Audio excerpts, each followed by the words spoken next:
The future of learning is three justs: just enough, just in time, and just for me. Nothing is more valuable than getting just what you need when you need it. Process Street's conditional logic or branching feature can deliver. Sales professionals, consultants, account managers all benefit by being able to have pertinent questions, data, case studies, and information ready based on the needs of the company or person of interest.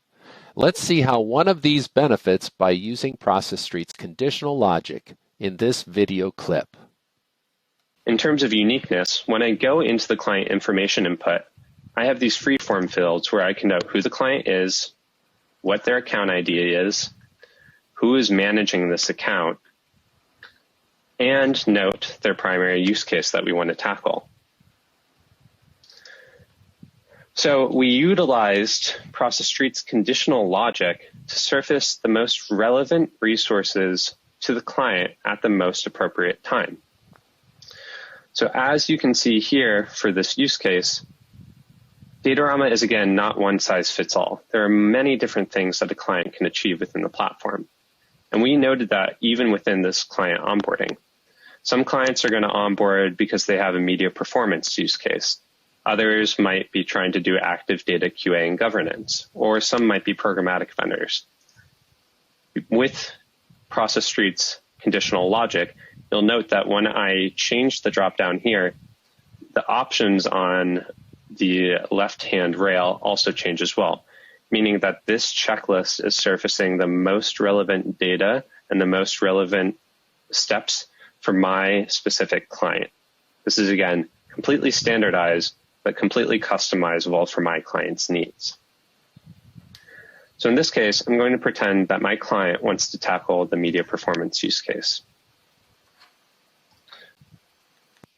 I can now go through and see all of the different resources that are available for me to speak to my client about MPO, media performance optimization.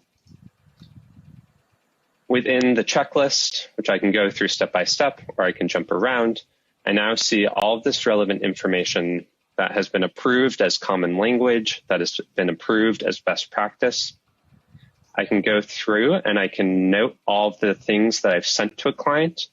So I've sent them the one-sheeter, I've sent them the slides, and I've gone through our first call deck. I have questions that I can ask that have been proven to show the best results. And I can even templatize client correspondences to ensure we're servicing the client in an efficient manner. And when I've completed that pitch, I can say, I've completed that task. I now know where in the onboarding process this client sits. That's, again, great for historical knowledge and for my own knowledge. You can go through the entire onboarding process in an example like this Datorama use case kit, which again allows you to take all these actions in one stored checklist that can be referenced by all teammates, allowing us quickly to be on the same page, even if we're not co-located. Can you see further applications of this in your business? For instance, with training, learners can be presented the level of knowledge on a subject appropriate to their skill. With troubleshooting, troubleshooting steps don't need to appear unless a specific problem is encountered. I'm sure you can think of more.